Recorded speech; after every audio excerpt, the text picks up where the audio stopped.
We now have, a 5-year commitment from CJ. More than anything, he earned it.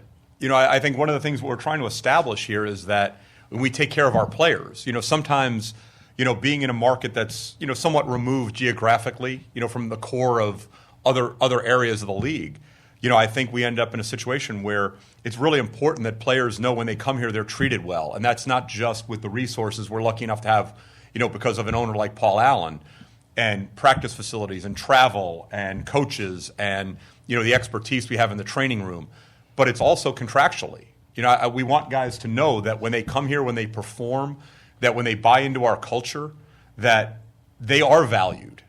And we want to make sure that we keep the guys that want to be here. We've talked about that all summer. CJ wanted to be here. When Dame did it, Dame wanted to be here. And that's why you see the chemistry on the floor. We don't have mercenaries here. We have guys that choose to be here, buy into Terry's system, buy into our culture, how we do things. It's why we're very selective with the kind of guys we bring in, whether it's via trade, draft, or free agency, because we do have a culture that we really think is imperative to success.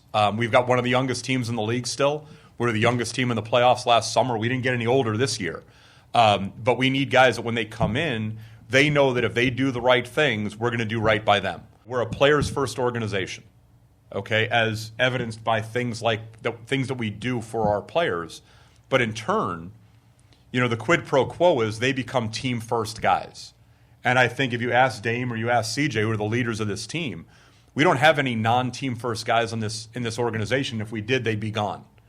Because that's the culture we're building, and it's why we overachieved last year, and it's why we'll probably overachieve relative to expectations this year. I think when you look at the guys we have, there isn't 1 ounce of reticence about the amount of money we spent this summer. Again, we're blessed to have Paul as an owner that wanted to be aggressive, wanted to retain all our players, wanted to maximize our cap room. But they were all guys that we know are going to walk into the gym no different than they did day one as rookies, based on their approach to the game, the substance of their character, the way that they treat the game, the way they treat their teammates, the respect that they have for themselves as players in the organization. Any player that would be about the money, we wouldn't be about. So I don't think CJ is any different or AC or Myers or anybody else, other than I think the parking lot in front of the building. I don't know how good my 2012 Highlander is going to look out there this summer, but I have a feeling that the bar might be a little bit raised out there. But other than that, I know that out here with Terry and the coaches, the same level of effort and commitment and respect for the game is going to continue to exist absent any new contract information.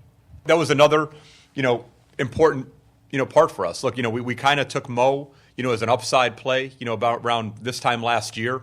The coaches did a phenomenal job of developing him, reinstilling the confidence he had when we looked at him in the draft. We went back and forth for a long time, just making sure that contractually, we were able to compensate Mo. We wanted him to feel valued, but we also had other restrictions that we needed to adhere to in terms of what we wanted to do organizationally.